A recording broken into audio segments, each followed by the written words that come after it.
Two.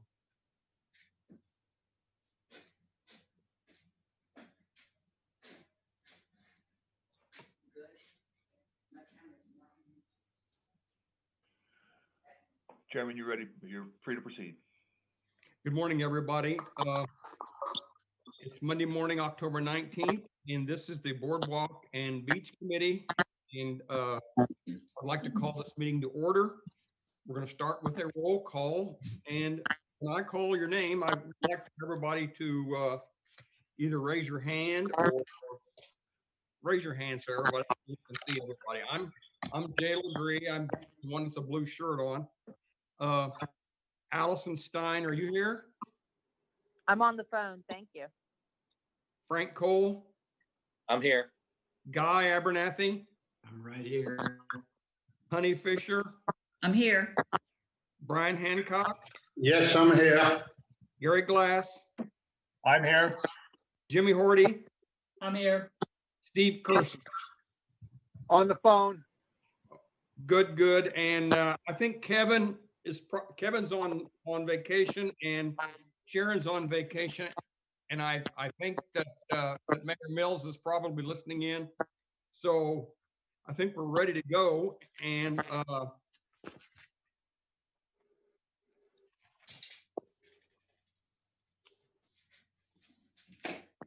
what I'd like to do is the minutes from March 16th Stan's still working on them, but we'll have them. And I think all of us remember pretty much what happened at that meeting. So let's press on. I did not get any correspondence, we haven't had any correspondence, so there's none of that to consider. One of the things we always did, and we'll keep on doing, is review the Boardwalk and Beach Committee authorization, our mission, our principles, and consider any amendments or other aspects of that charge. So we sent it. That's in the agenda, and as everybody knows, the guidelines we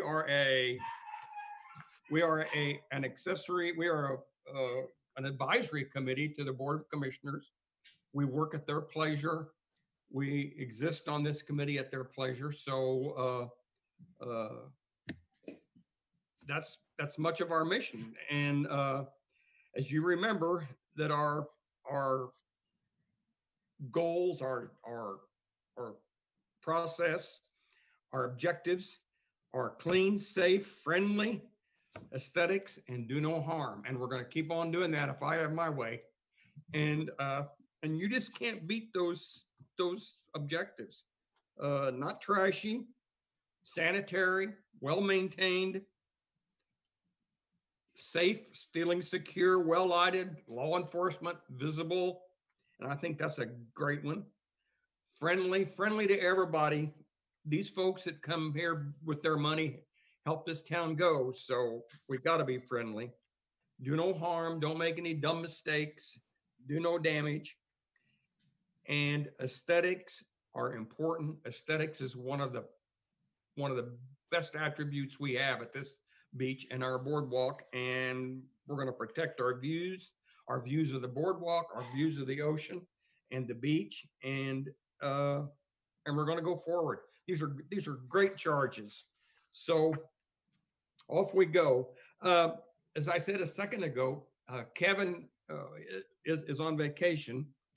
But if you remember, at the last meeting, we talked about the grand plan, the Lake Gerar plan, and that master plan that had been brought up, and we saw the drawings, and I sent a drawing to everybody just to jog your memory. Well, I talked to Kevin and Sharon, and probably there's not going to be money for sure this year to fund that.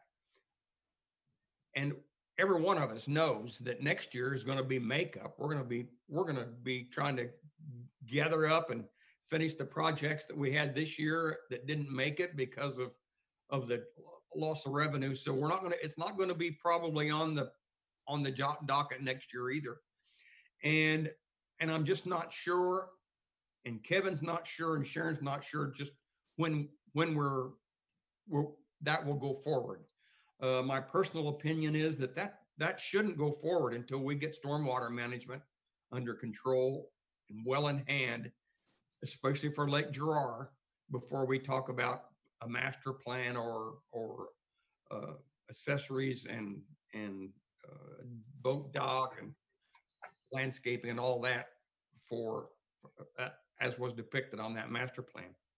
So with your permission, I'd like to close that out and not talk about having a representative on a Lake Gerar task force until it comes up again. And it may be 3 or 4 years before that comes up, and things will undoubtedly change in the next years coming up. So we don't know when it's coming back. So if everybody's okay, let's put it on hold and close that item. Another item that was open was the update from the Public Works on the renovations to the Delaware Avenue restrooms. And it looks like we're going to have money to do that. In fact, I think the bids are going out today, or I'm not sure, but I believe the bids are going out today on that project. And as you recall, it was $250,000. We didn't know exactly how much. We'd spent $37,000 on the drawings, but so another 210, something like that. We're ready to go forward with it. And in the agenda, the embeds, I embedded a drawing that shows just what the plans that are going out today call for. And we have 2 ADA bathrooms, we have 2 ADA changing rooms, 2 family changing rooms, and 3 individual changing rooms. I mean, that's like hitting the jackpot. I don't know how I can't imagine how we could have done better. And so I think our efforts at the renovation of the Delaware restrooms are spot on. I think they're going to go forward, and I think that we're good to go on that. The way it sounds from Kevin and Sharon in the days that have followed that. Question. Go. Do you know if the bathroom area, especially the walkway, is that open to the sky? And are the changing rooms open to the sky, or are they enclosed? Is the whole area enclosed? There's a roof. Kevin sent me elevations, and maybe by the time they get well along, I'll have the ability to show those elevations on my screen. I have not even approached the expertise of Stan Mills, but I'm hoping that soon I'll be able to show slides and stuff on my screen. And I know they're open. I don't know whether they're open to the sky or not, but probably not, because you remember we had last time we talked about drones, and Stan even sent everybody a picture, if you recall. Yeah. Drone over the top of the candy shop. So, if I'm in there changing clothes, then you know where we're going with that. I just soon not have the sky open. So we'll look into that. We'll double check with that. And as I said, the elevation shows a roof on that addition. Okay. So we're good to go, Gary, I think, on that score. Okay, good. Are we ready to go on to the next item? We were talking about aesthetics at the last meeting, and we were talking about protecting views and placing restrictions on the media boxes, as you recall. And another one that we did talk about that might not be on your agenda is the aesthetics of the new wireless antennas. Has everybody reviewed that spreadsheet that Sharon sent? It's a report of the cell towers and the applications and the received application, pending and proposed. Anyway, it's a spreadsheet that's in your, that's embedded in the agenda. And I counted 19 new antenna poles on the boardwalk. And this is troubling. It's really troubling. I talked to Kevin, and if you would look on that spreadsheet, you'd see that they are still requesting missing documents. On the 25th of August, we asked these companies for more documents, and what those are drawings of their planned poles and how they're going to build them, what they're going to look like, and we haven't received those yet. So the aesthetics of those wireless antennas are still up in the air. Now, you know that has been one already completed and installed at the end of Stockley Street. Now that's an AT&T antenna, and it's not going to look like the Verizon antennas that are going to be on the boardwalk, but it's pretty stark. Have we all seen that antenna at the end of Stockley Street? Yeah. That sticks up and it's got a canister on the top. It's got a box on the side. I have a picture, but I can't show them yet. But that's up there, and it's a consideration. And I have a feeling that we're going to be talking a lot about that as we go forward. Question. Yes. Any idea on how many how are we going to handle multiple companies if like Verizon's on the boardwalk at Baltimore and AT&T's at Stokely and T-Mobile comes in? I mean, they see. Is there any master plan? I guess is the best way to put it. Well, we're going to. As a matter of fact, I'm not sure. As you recall, the briefing we got from our lawyers, Cohen Group, at the regular meeting. I'm not sure we have the authority to force them to use existing poles. We are going to try to do that, and I believe they're all going to do that if they can when they're using the right of way. But on the boardwalk, it's not in the right of way. It's the boardwalk. It's and there's a lot of them. Applications are for 19 of them. And if you look at that spreadsheet, you'll see that they are just everywhere. And there's one between Baltimore Avenue and Rehoboth Avenue. There's one in front of 527 North Boardwalk. We know where that is. And on Lake Street over here where the street girls, there's going to be one there. I mean, they're just going to be everywhere. Philadelphia, Newcastle, Laurel, Brooklyn, Baltimore, Maryland, Olive, Lawrence, St. Lawrence, Rodney, Prospect, Boardwalk at Wilmington, and Boardwalk at Delaware. And these are all new poles with antennas on them. And there's one between Lake and Virginia. They're just Boardwalk at Virginia. They're just going to be everywhere. And this is primarily Verizon on this sheet.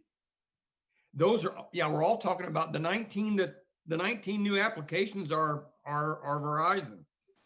And the only AT&T antennas, that one at the end of Stockley Street, I measured it's 48 feet from the boardwalk. And it's as tall as a tall telephone pole. And it just stands there, and it's brown like a telephone pole. They tried their best to camouflage the attachment and the antenna canister, but you just can't. I mean, you just can't. They're there, and I'm sorry to be dominating the conversation, but I have another comment. Go ahead, Gary. I just called to the attention of the other board members, the article that was in the Cape Gazette about the Dewey Beach situation. Yep. And we've been very lucky because they seem to be locating the antenna on top of the pole in Dewey Beach. And I drove down and looked at the towers down in Dewey Beach. They're mounted on the side, and there's 3 or 4 of them on the side. And they look a whole lot worse than what we have, I think, my personal opinion. So, I mean, I don't know where we're headed, and I know we don't have a lot to say about aesthetics, and if it's in public right-of-way, we don't have control over that either. But the more we can put pressure on them, I would think that the better the community would be for that. Yeah, Brian, you're muted, so unmute yourself and now you're good. Okay. My question, Jay, to the city, and maybe Stan can answer this. What's the financial incentive to the city for all these Verizon antennas? Personally, I've dealt with Verizon because we do have antennas on the top of our building, and we recently got 5G antennas. So I know it's a very lucrative business, and I'm sure they're going to pay the city a lot of money. It just seems like a big overkill to me, that the amount of antennas that they want to place on the boardwalk. We've got Star of the Sea, we've got the Henlopen, and other high buildings in the area that could easily cover this range area with a couple of additional antennas on our roofs. I just don't think it's necessary to have them spread out along the boardwalk. Oh, thanks, Brian. The Ninth Circuit Court released their findings on the 11th of August. And those findings, which had been challenged by cities all over the United States, those findings of that court, Mary Schroeder, who was, she was appointed in 1979 by Jimmy Carter, so she's been on the Ninth Circuit a long time, said that these companies could pretty much do what they wanted to do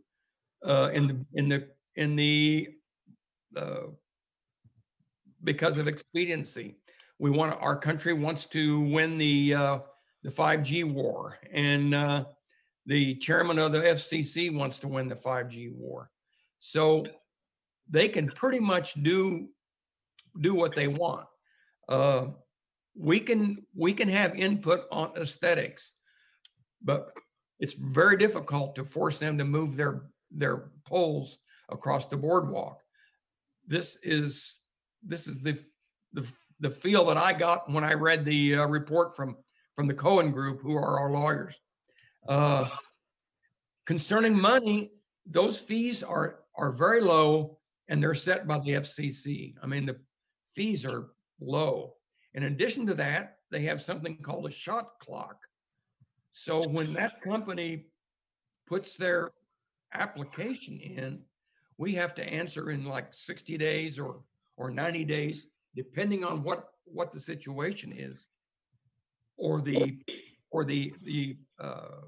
application, the permit is considered approved. So we're really in a hole. And concerning Dewey, Gary, the state has another law about putting antennas on state right of way, and they can pretty much do what they want. If there's an existing pole that Delmarva has, they can use that pole. Most of their backhauling is going to be fiber optics, so they're going to be putting those fiber optics on poles, and they're going to be strung wherever they go. It's a difficult situation, and we're just working it out. I think Kevin has gotten them to put their fiber optics in all their connections under the boardwalk, and he has negotiated with them, and I think the poles are going to look, I just don't know, I haven't seen the drawings, but hopefully they'll be at least moderately aesthetic. This is a big deal, and we're going to talk about promoting the boardwalk in a little bit. And they're going to make billions. They're going to make billions over the years off of the selling 5G to the beachgoers of Rehoboth. And that's where we're headed. Things will happen in the next years, but I think right now, when it comes to these applications, we're just going to have to grin and bear it the way it looks and try to work the best deal we can, which is what I think is happening. I'm sorry to have taken so long, but that's kind of where we are. If anybody who wants to read the findings of the circuit court, give me a private message and I'll send you that. That document. It's like 110 pages or something like that. But yeah. Jay, yes. is there any requirement on a setback? I mean, like the lamppost out front of my dining room is 15 feet from my unit. I wonder if there's going to be any kind of a setback. My husband and I listened to the workshop last week, and it was really not clear if there was. I'd have to check with Kevin on that. I'm not sure. There'll be some setback, but as I remember reading what they say is that these restrictions are so prohibitive that it makes service for the company impractical or impossible. And then we have to go to court and prove that that's wrong. On the aesthetics, they have to say that it's burdensome. And they have to show that it's burdensome if we decided to really go to the mat on that. But if you recall the narrative of the Verizon people at that workshop, they used the term burdensome and prohibitive many times. So I think we're headed in a difficult path on that score. Now, cities all over the country are going crazy at the aesthetics and how this has burdened the cities. So those are going to have to go back to court, and I'm sure things are going to be tied up and litigation going on for a while. Any more questions that I cannot? Just a comment. Gary, I have a question for Gary. Did they already have 5G towers on top of the Star and C, or is it just the other towers you're talking about? Cells. I think that's questions for me, Guy. Yes, we do. Verizon have now installed 5G, and we're getting approaches from T-Mobile and Sprint right now, trying to pressure us into getting more 5G on the roof. Because if there's more on the roofs of a lot of the buildings around there, doesn't that wouldn't that eliminate some of the requests for some of them along the boardwalk then, or not? Well, that's my point. That's my point. Why can't they cover the boardwalk and the beach with the antennas on the high buildings, which are like Honey said, they want to place these antennas directly in front of residents, and if these are directional antennas, then they're sending out microwaves basically directly into these homes close by to the boardwalk, and that could be medically damaging.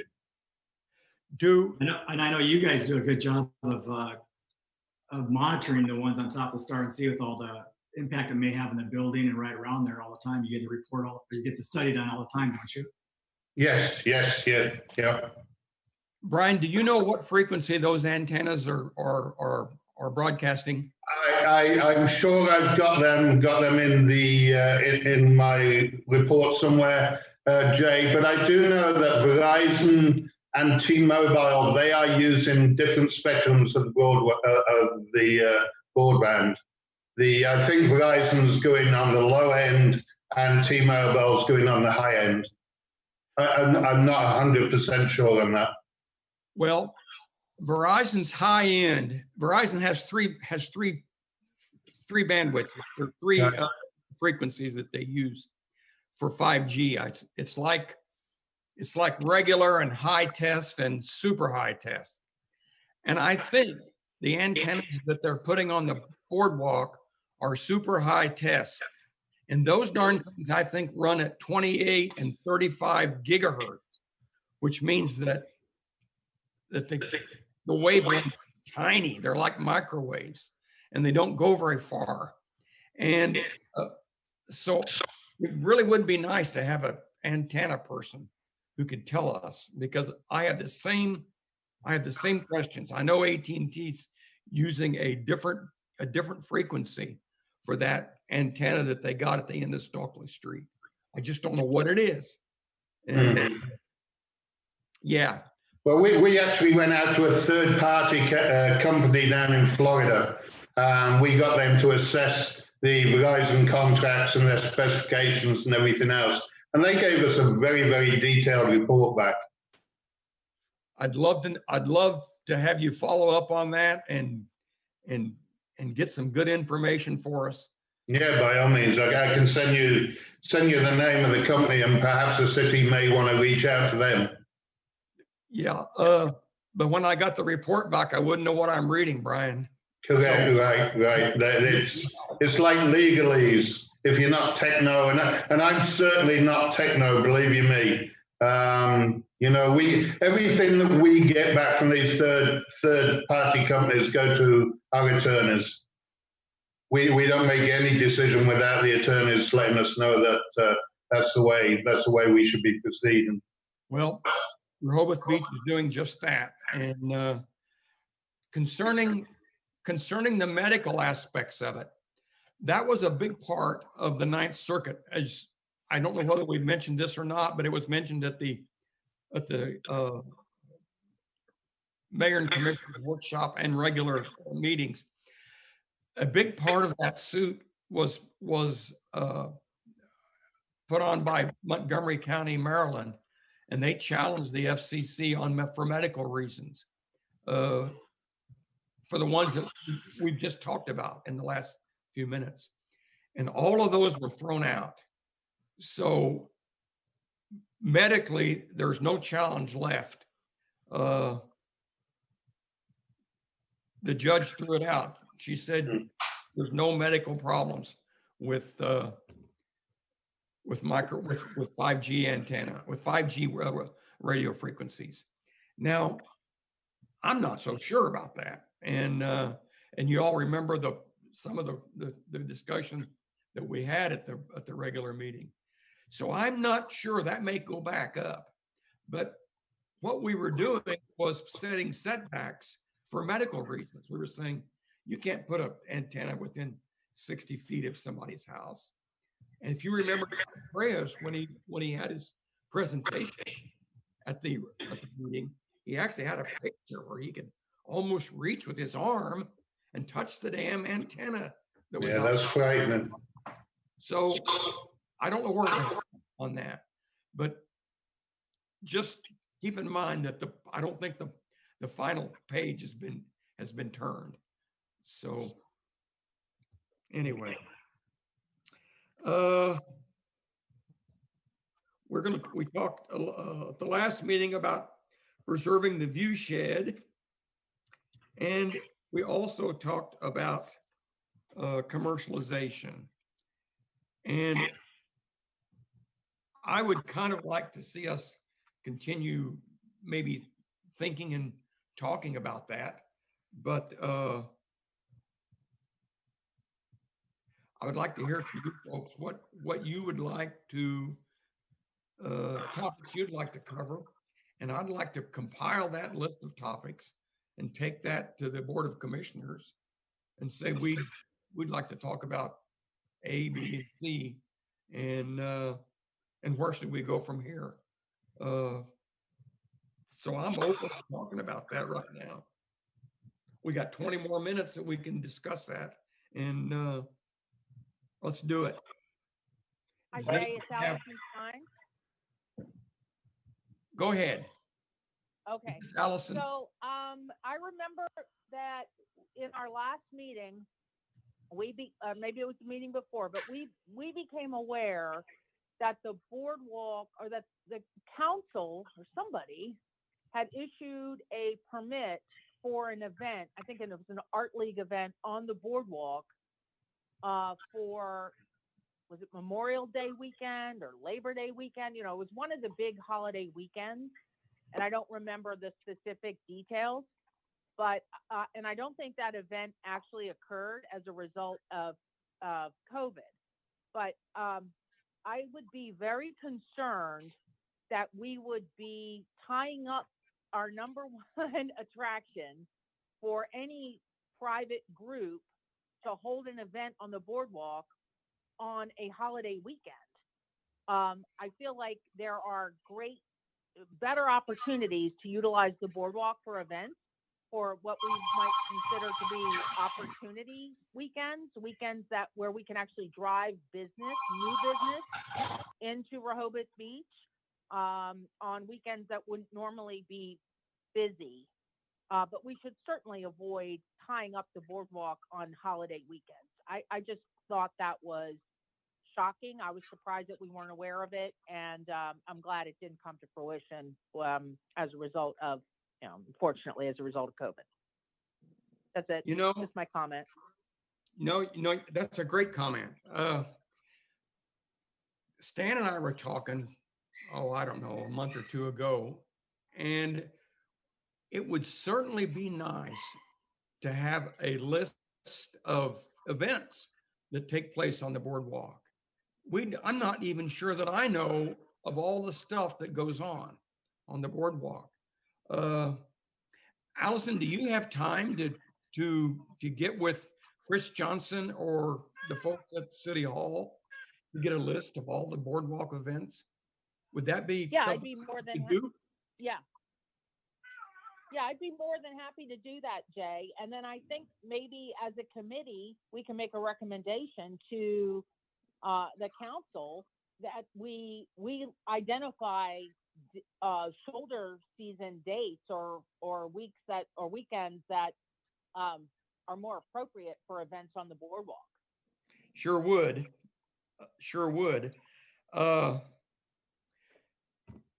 I'll be happy to get that, Jay, and I'll report that back to you via email. Okay, that's a first step, and I would imagine that's fairly straightforward, because I'm sure that Chris Johnson keeps a fairly good record, and we need that. Are those approved by just the officials at the city hall, or how does that get approved? So far, that's how it's been. That's what we've been doing. The city manager will approve events, and they'll keep a list of them and everything. But I'm thinking that the mayor and commissioners might want to have some input on that too. I have troubles with having a big event during a time when the boardwalk's already full of people, like Memorial Day or 4th of July, or in spite of the fact that whoever it is putting on the event will do well, but it would be nice to have these events scattered out so that they don't interfere with a heavy boardwalk traffic. Yes, Jimmy. Just tying into what Allison said too, I know that the city keeps a great calendar for everything that goes on the bandstand, and I think there has to be some sort of permitting or something else for anybody to have. I know that there is something to have an event on the beach, like a wedding or something else, but I think if we could make a recommendation that that we do have access to that a calendar is done if it currently isn't, and if a permit is put through, that it at least gets circulated so that we can prevent something like this from happening, especially on a big holiday weekend. Then I think we could kind of do like checks and balances. If somebody's having a wedding, on the beach, at a certain street, in between two streets or something like that, and then somebody's trying to have an event on the boardwalk at the same time, at least we can know about it and prevent a potential conflict. I think that might be a good idea just to recommend. Yep. And do you think that, Stan and I have toured the Jersey beaches and boardwalks a couple of times, and sometimes this commercialization gets pretty wild. Yeah. And you can walk down a boardwalk, and I could name the city, and there'd be a fellow sitting there with a couple beach towels spread out, and he'd be selling velvet paintings, and the people that walk down the boardwalk would have to walk around him.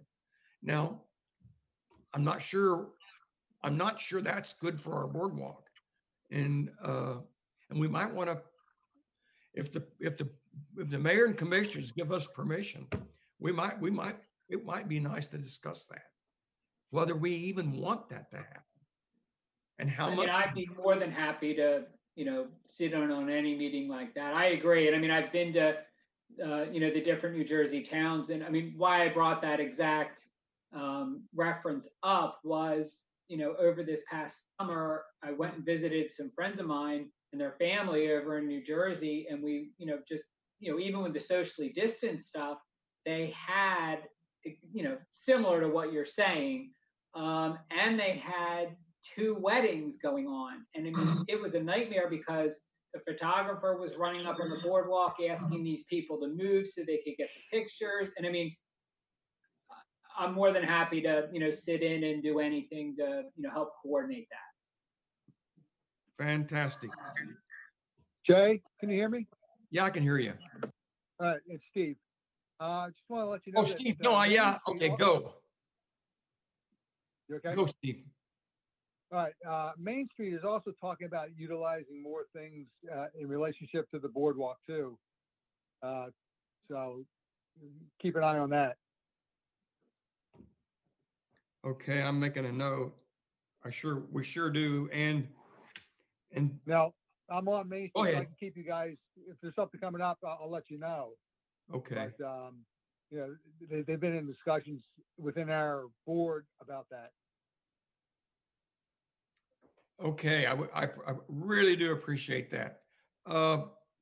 Brian, go ahead, Brian. The question I think the council or the commission, the committee should be asking the town right now is, when did it become allowed to provide boardwalk space for these events? Because as far as I'm aware, the boardwalk ordinances don't allow any kind of private establishment or even vendors using the boardwalk for sales. So when was that ordinance changed? And I think the city needs to be careful of setting a precedence, because if we allow just one store at one point, that's going to blossom into a whole festival of donut makers, pizza makers, and they're going to come into disagreement with places like Grotto and everywhere else that pay these huge licenses to sell to people on the boardwalk. I don't think we allow private sales on the boardwalk. However, if the Rehoboth Art League is going to have booths and vendors on the boardwalk, that sounds like sales to me. So Definitely. I think we need to really ask those questions. I really think we do. And I think this is a discussion that can get pretty involved. And maybe we need to formalize it, organize it. I mean, my real problem is Verizon's going to sell millions of dollars worth of cellular service right off of our boardwalk, and it just burns my soul. But the law says that right now that's what's going to happen. Gary, did you have a question? Just a comment. I agree with everything that's been said. If we do permitting, I would hope that by the permitting we could control the time of the year, the day, the time of the day, the location, and how much space they can have. I think spreading out. I know I spent a lot of time this summer on the boardwalk, and the south end and north end where the boardwalk narrows gets quite busy and quite full, even early in the morning when I was on the boardwalk in the morning. And so I'm not sure that we want to just open the boardwalk up for everywhere. So that's my comment, is that as we talk about this down the road, we can even use the permitting process to control the size and the location and whatnot. Yeah, that permitting has got to be integral to I mean, the thought of having some fella pushing a cart selling popsicles at the end of Prospect Street is just horrendous to me. So I agree.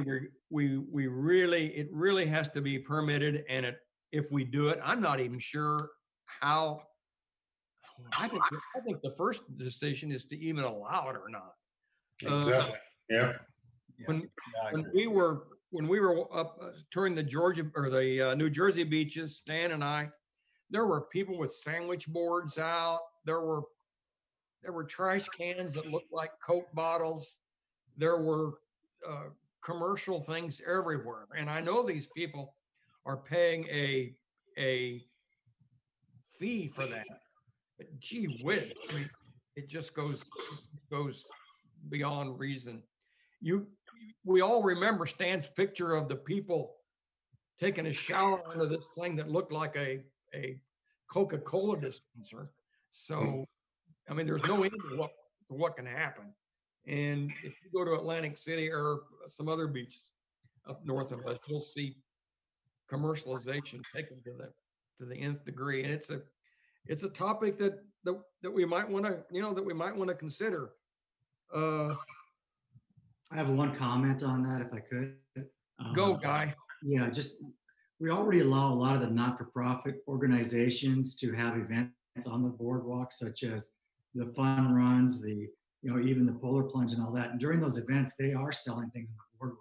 So I think we've already set precedents that we've got to be careful about as far as allowing. And does that just say that automatically that the general public can sell things on the boardwalk? So I think you've already set precedents on some of those events. We sure have.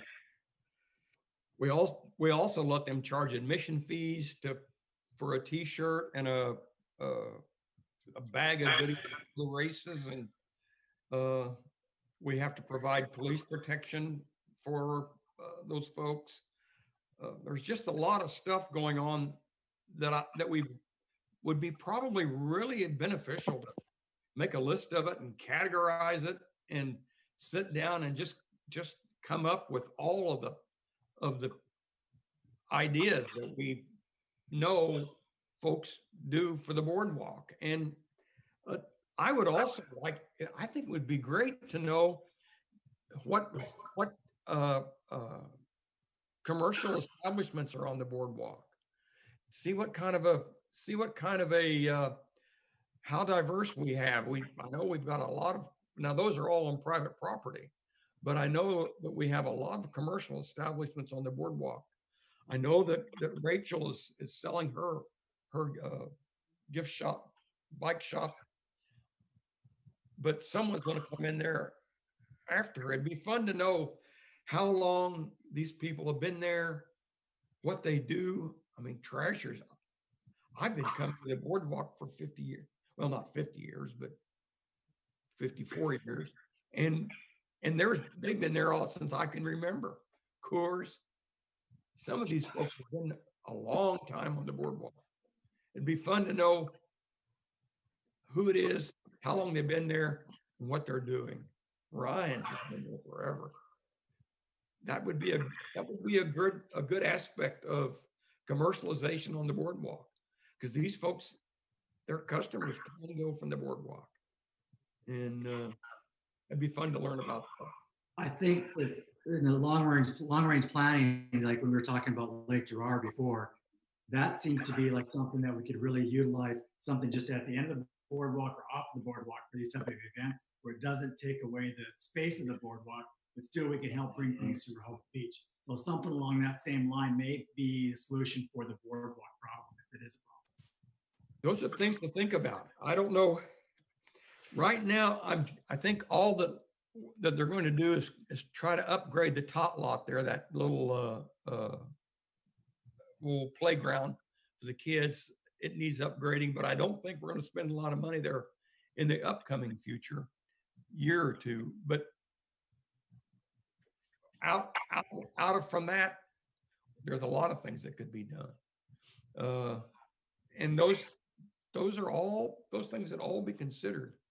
And they're good topics. Anybody else besides Can I add something? Say Can again. Can I add some things to the list to consider? Oh, you bet.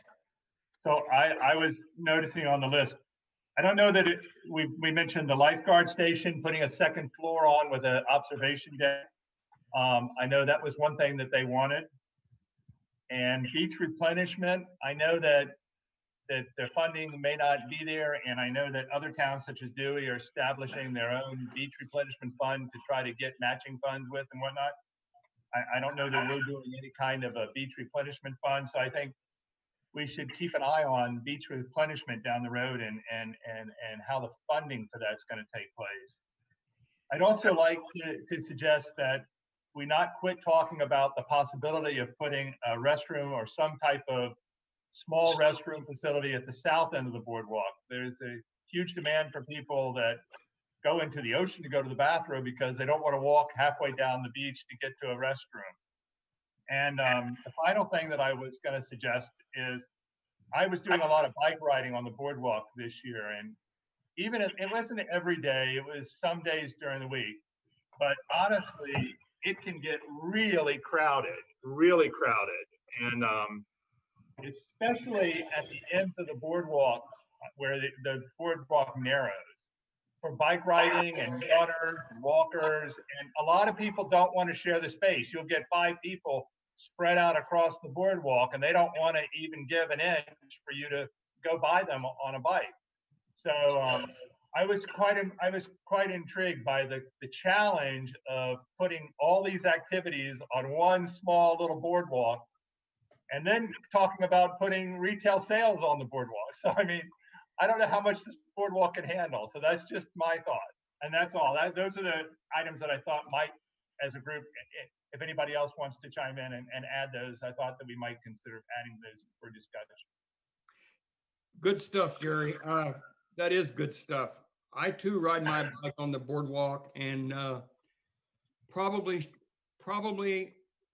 there may be a time when we decide that it's just too dangerous. You talk to Chief, and I'm not sure that we have problems, but they have to occur. I mean, it just has to, because when you ride, as you just said, when you ride your bike on the boardwalk, I mean, I can't count the number of times I've had to slam on the brakes because somebody has stepped in front of me and didn't know I was coming, or didn't hear me, or they were hard of hearing or something like that. Yesterday, I rode the boardwalk and a big dog had pooped in the middle of the boardwalk, and people had stepped on it, and it was just tracked down the boardwalk. I mean, stuff happens and you hate it, but that's how people, that's how things get stopped. But and I'm not sure that we have a procedure in place to go clean that up. I mean, things happen, and I don't know that it'll get cleaned up until the next morning when the crew comes through to take the trash out and whatnot. That's exactly right, and that's something that we could talk about. There are a lot of boardwalks that have people pushing a little cart with a broom and a sweeper, on it, and these folks, that's what they do, go up and down the boardwalk picking up pieces of paper and stuff. And I'm not sure we have an alternative that would handle that, and maybe we need to talk about it. Because it's going to happen. You're not going to. It's hard to stop. So it's going to happen. I didn't talk about the recycling, did I? they're recycling the barrels, the bags, everything's ready to go. Kevin's got everything's ready to go, and when we go to phase 3, that will probably happen. So recycling is coming along, and we're ready to go on the boardwalk. And they're going to utilize the plan that we presented, the color scheme and everything. So that's working. Did anybody get a chance to look at Stan's photographs that he sent? Yes, I did. Did you see the Dewey Beach trash cans? Yes. I think we're going to be better than that. Did you see the commercial signs on the sides of the umbrella shacks? We're going to be better than that. They're terrible. Another commercialization. Anybody that didn't see that? The beach shacks at Dewey, you know, those striped beach houses have big signs for Starboard or wherever, commercial signs on the side. And I think it makes the place look junky and trashy. But it's just another aspect of commercialization that we talked about.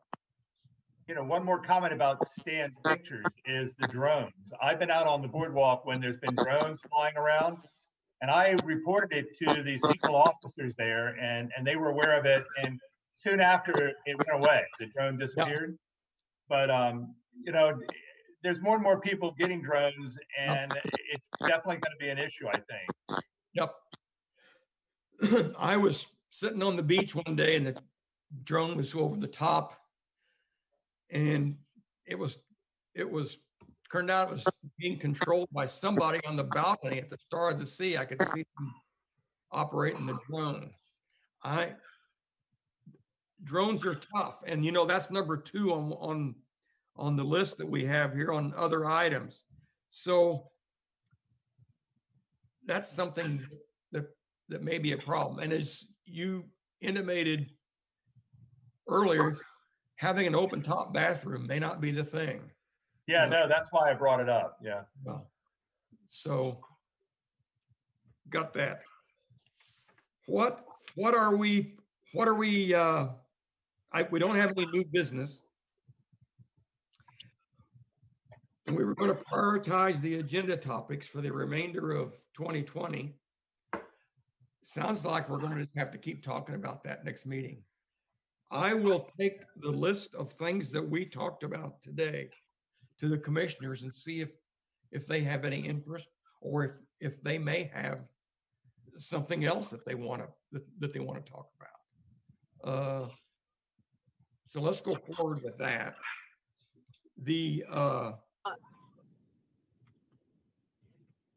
What else do we want to go forward with? I just have one more comment about the Gary. Open item list. And I saw where you put on there replacement of the boards, board by board for the boardwalk. Yep. I absolutely love the wooden boardwalk.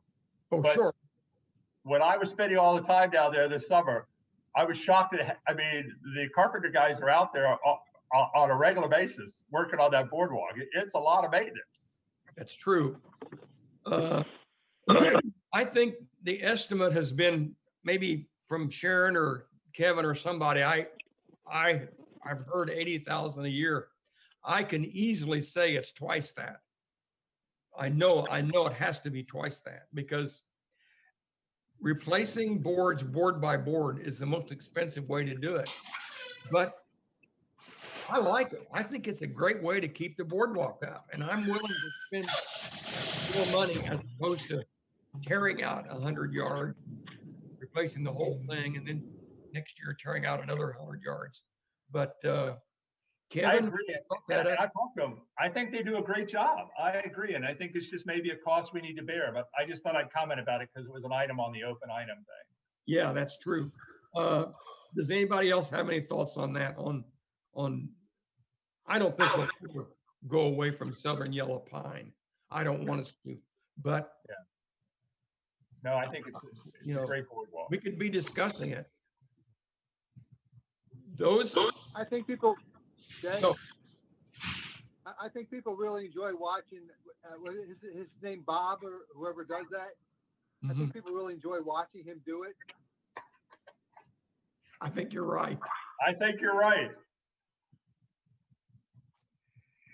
Do we want to, do we have members of the public who would like to comment? That's my next question. Jay, no members of the public are on the call. Okay, now let's give some more time for us. Jay, it's Allison. Go, Allison. Hi guys, I received a text message this morning. I don't know if this is our responsibility or we need to let somebody know, but apparently somebody went through and clipped off the zip ties that were holding up the signs that said masks are required on the boardwalk. I get.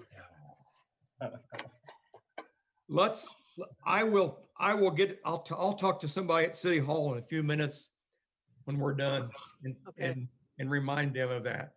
I haven't seen it personally, but I did get a text message from a member of the public this morning who asked me to bring it up in the Beach and Boardwalk Committee meeting this morning. Great. When I did the boardwalk the day after the windstorm, there were several of those orange signs that had blown off, but they were scattered. A couple of them I picked up and put in the bench or something, but they've since been fixed. I will certainly do that. Thank you. Go ahead. Anybody else comments? Do you have another comment, Allison? Are we good? No, I'm good. Thank you, Commissioner LeGree. Thank you. Frank, any thoughts as we go forward? Frank, you're on mute. Any thoughts?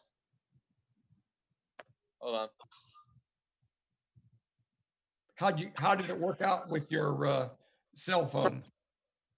Oh, I think I'm unmuted now. Can you hear me? Yeah, I can hear you now. I was having trouble before. I wanted to make one comment about a previous topic, and it's the vendors and the commercialization. There should be some barriers, some hurdles that vendors need to go through to just stay compliant. In order to do business in the city, you have to have a city business license. Maybe the city needs to come up with a temporary license, but in order to get a city business license, you need to have a state business license. And of course, in addition to that, you need to have liability insurance. And I used to do a little bit of trade show and exposition work. And, for me to take a business into New Jersey and set up a booth for 3 days, I had to get a temporary state business license, and also provide proof of insurance. So maybe that's one thing that could be taken to the commissioners as a barrier to entry or a hurdle, an obstacle that needs to be overcome before anyone other than a city license holder does any kind of transactions on the boardwalk. Thanks. Those are great ideas. Those are really great ideas. And this commercialization is really going to be a big thing. And I hope the mayor and the commissioners allow us to do it, because this is something. Commercialization of our boardwalk is something. Anybody else have any comments? No. How would you folks, having this meeting after the commissioners meeting has been unhandy for me. I wish the commissioners would have known what we were going to talk about before we talked about it. So what would you think if we go back to the old time we had, which was the Monday after the workshop? November, it will be the 16th. Is that a bad thing for anybody? Do you have? No. We're No, going that's back fine. to the second Monday of the month. Is that what you're saying? Pretty much, yes. Okay. That was Monday after the workshop. fine with me. That was fine. Next comment. Would it be okay with you? And I know that you folks, most of you work. Would it be okay if we moved the meeting time to 10:30? That would give the people at IT like Max, support us a little bit, make it a little bit easier for them to get in and get set up and support us. Like today, we had it at 8:30, which is, I mean, they get in and the next thing they got to run over and set us up. Is that, would 10:30 be a problem? That'd be great. Not Okay. Fine. We'll ask Ann if we can schedule 10:30 on the 16th of November and probably continue to use that time and that date as long as the pandemic is going. Once the pandemic's over, we may want to switch back to 9. It just depends. Do I hear any more comments from anybody? Do I hear a motion to adjourn? Make a Motion. motion. All in favor, say aye. Aye. I. Thank you, folks. The meeting is adjourned. Thanks, Max. See everybody. Thanks. Good job. Thank you.